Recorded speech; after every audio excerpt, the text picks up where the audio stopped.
NEET study YouTube channel में आपको स्वागत है। इस वीडियो में हम लोग सेमेस्टर 1 हेल्थ एंड वेलनेस का बहुत इंपॉर्टेंट प्रश्न देखेंगे।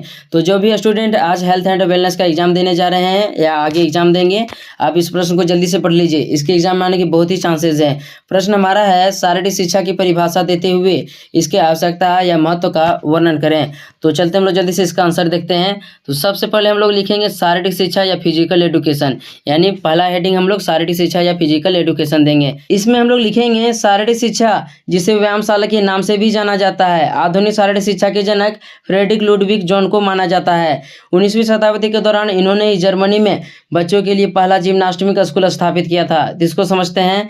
जो शारीरिक शिक्षा है इसे इंग्लिश में फिजिकल एजुकेशन कहा जाता है। इसके अलावा इसे व्यायामशाला के नाम से भी जाना जाता है। आगे हमारा है, आधुनिक शारीरिक शिक्षा के जनक फ्रेडरिक लुडविग जॉन को माना जाता है। इन्होंने ही सर्वप्रथम जर्मनी में बच्चों के लिए जिम्नास्टिक स्कूल, यानी कि बच्चों के शारीरिक मानसिक विकास के लिए पहला स्कूल खोला था। ठीक, इसके बाद हमारा है, शिक्षा की एक ऐसी प्रक्रिया जिसके द्वारा व्यक्ति की शारीरिक मानसिक सामाजिक एक अच्छा स्वास्थ्य तथा एक अच्छे चरित्र का निर्माण हो सके, जिसके द्वारा व्यक्ति समाज के विभिन्न पक्षों में अपना महत्वपूर्ण योगदान दे सके, शारीरिक शिक्षा कहलाता है। तो यहाँ पर शारीरिक शिक्षा का साफ साफ मतलब है शिक्षा की एक ऐसी प्रक्रिया जिसके द्वारा व्यक्ति की शारीरिक मानसिक सामाजिक एक अच्छा स्वास्थ्य, इसके अलावा एक अच्छे चरित्र का निर्माण हो सके, शारीरिक शिक्षा कहलाता है। जब व्यक्ति को शारीरिक शिक्षा मिलेगा तभी वह समाज में अपने अच्छी तरह से भूमिका को निभा पाएगा, समाज के विभिन्न पक्षों में अपना योगदान दे पाएगा। तो यह था शारीरिक शिक्षा के बारे में, यानी कि फिजिकल एजुकेशन के बारे में। इसको समझ गए होंगे, इसको नोट कर लीजिए और इसको अच्छी तरह से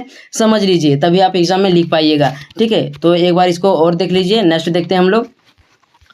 नेक्स्ट पॉइंट हम लोग देंगे शारीरिक शिक्षा। तो आपके एग्जाम में शारीरिक शिक्षा से संबंधित कुछ भी प्रश्न आ जाए, उसमें आपको 2-4 शारीरिक शिक्षा से संबंधित परिभाषाओं को लिख देना है। पहला हम लोग देंगे, आर कैनेडी के अनुसार शारीरिक शिक्षा मनुष्य के भीतर उन परिवर्तनों का समूह है जो गति भरी अनुभव द्वारा होती है। ठीक है, तो आर कैनेडी का क्या मानना है, शारीरिक शिक्षा मनुष्य के भीतर उन परिवर्तनों का समूह है जो गति भरा अनुभव द्वारा होता है।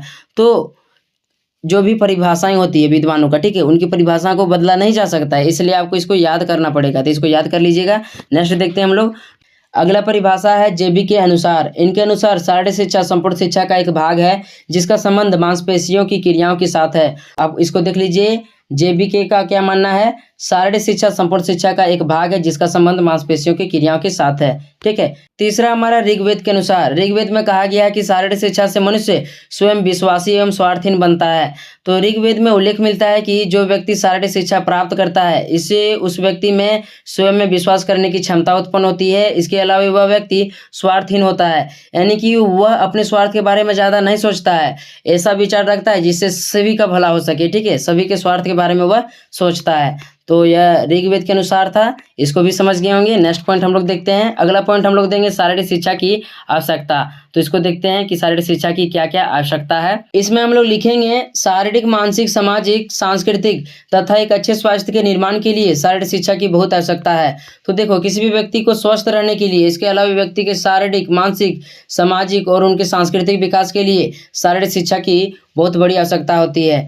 ठीक है, तो इसको समझ गए होंगे। आगे है, इसके अलावा शारीरिक अंगों के विकास के लिए खेल व तैराकी, कुश्ती, अपनी रक्षा करने, फुर्तीला बनने तथा मनोरंजन के लिए शारीरिक शिक्षा की आवश्यकता होती है। तो व्यक्ति को खेल खेलने, फुर्तीला बनने, मनोरंजन करने और शारीरिक अंगों के विकास के लिए भी शारीरिक शिक्षा की बहुत बड़ी आवश्यकता होती है। ठीक है, आगे है, शारीरिक शिक्षा सबसे अधिक बच्चों के लिए आवश्यक होता है। यदि समय रहते बच्चों को शारीरिक शिक्षा ना मिले तो उन्हें आने वाले जीवन में लगातार असफलताओं का सामना करना पड़ेगा और जीवन भर दर दर भटकना पड़ेगा।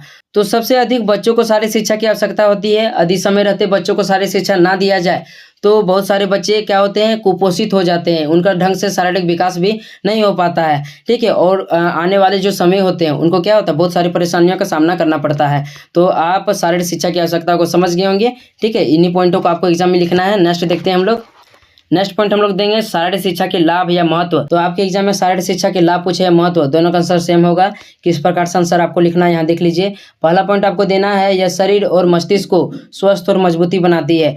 तो शारीरिक शिक्षा के द्वारा जो व्यक्ति का शरीर और मस्तिष्क होता है हमेशा स्वस्थ रहता है, इसके अलावा भी वह हमेशा मजबूत बना रहता है। दूसरा पॉइंट हमारा है, शारीरिक शिक्षा द्वारा स्फूर्ति, आनंद व ऊर्जा प्राप्त होती है। तो शारीरिक शिक्षा के द्वारा व्यक्ति में क्या होता है, हमेशा वह फुर्तीला रहता है, और वह खुशीपूर्वक जीवन जीता है। इसके अलावा उसमें हमेशा एक नई ऊर्जा बनी रहती है। तीसरा पॉइंट है, हार जीत के द्वारा खुद पर नियंत्रण व अनुशासन का गुण उत्पन्न होता है। तो आपने भी कभी न कभी कुछ तो खेल खेला ही होगा। तो खेल में क्या होता है, हार जीत होते रहता है। खेल हमेशा दो पक्षों के बीच होता है। तो जब एक पक्ष हार जाता है तो क्या होता है, हारने वाला पक्ष हमेशा सोचता है कि अगली बार, इस बार नहीं जीते तो अगली बार जीत जाएंगे, ऐसा प्रयास हमेशा बना रहता है। तो शारीरिक शिक्षा के द्वारा, ठीक है, हारने के बावजूद भी खुद पर नियंत्रण बना रहता है। इसके अलावा अनुशासन का गुण बना रहता है। ठीक है, नेक्स्ट हमारा है नैतिक मूल्य जैसे सहयोग, दृढ़ संयम आदि का विकास होता है। तो शारीरिक शिक्षा में क्या होता है, नैतिक मूल्यों का विकास होता है, जैसे किसी का सहयोग करना होता है तो ऐसी भावनाएं उत्पन्न होती है। इसके अलावा खुद पर नियंत्रण की भावनाएं उत्पन्न होती है। तो यह चौथा पॉइंट था। नेक्स्ट पॉइंट हम लोग देखते हैं। पांचवा पॉइंट है, शारीरिक शिक्षा के द्वारा समय के सदुपयोग की परिणाम मिलती है। तो शारीरिक शिक्षा से व्यक्ति हमेशा क्या होता है, समय का सदुपयोग करता है। ठीक है, तो यह शारीरिक शिक्षा का पांचवा लाभ था।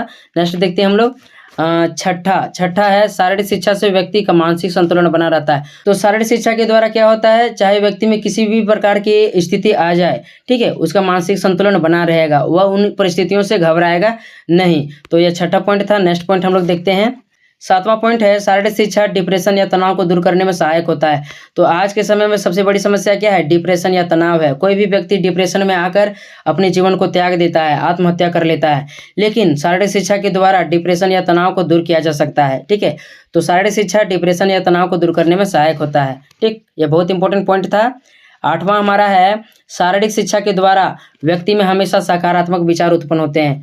तो शारीरिक शिक्षा के द्वारा क्या होता है, व्यक्ति हमेशा सभी के बारे में सकारात्मक विचार सोचता है। ठीक है, हम कभी कभी क्या करते हैं, किसी के बारे में गलत सोचने लगते हैं, लेकिन फिजिकल एजुकेशन में ऐसा नहीं होगा। शारीरिक शिक्षा के द्वारा क्या होगा, हम सभी के बारे में सकारात्मक सोचेंगे। ठीक है, सही सोच रखेंगे।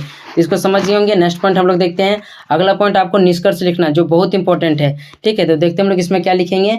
उपयुक्त तथ्यों से स्पष्ट है कि शारीरिक शिक्षा के द्वारा व्यक्ति में विभिन्न प्रकार के शारीरिक, मानसिक, सामाजिक व एक अच्छे चरित्र का निर्माण होता है। इसके द्वारा व्यक्ति हमेशा स्वस्थ रहता है और उसमें लगातार सकारात्मक ऊर्जा उत्पन्न होती रहती है। तो इस प्रकार से आपको निष्कर्ष में लिख लेना है। ठीक है, बाकी सभी लॉन्ग आंसर टाइप क्वेश्चन का जो है ना प्ले लिस्ट आपको मिल जाएगा, लिंक डिस्क्रिप्शन में जाकर वहां से आंसर देख लीजिए। बाकी और अन्य भी इंपॉर्टेंट प्रश्न जल्दी अपलोड होगा। वीडियो कैसा लगा, मिलते हैं नेक्स्ट वीडियो में, तब तक के लिए धन्यवाद।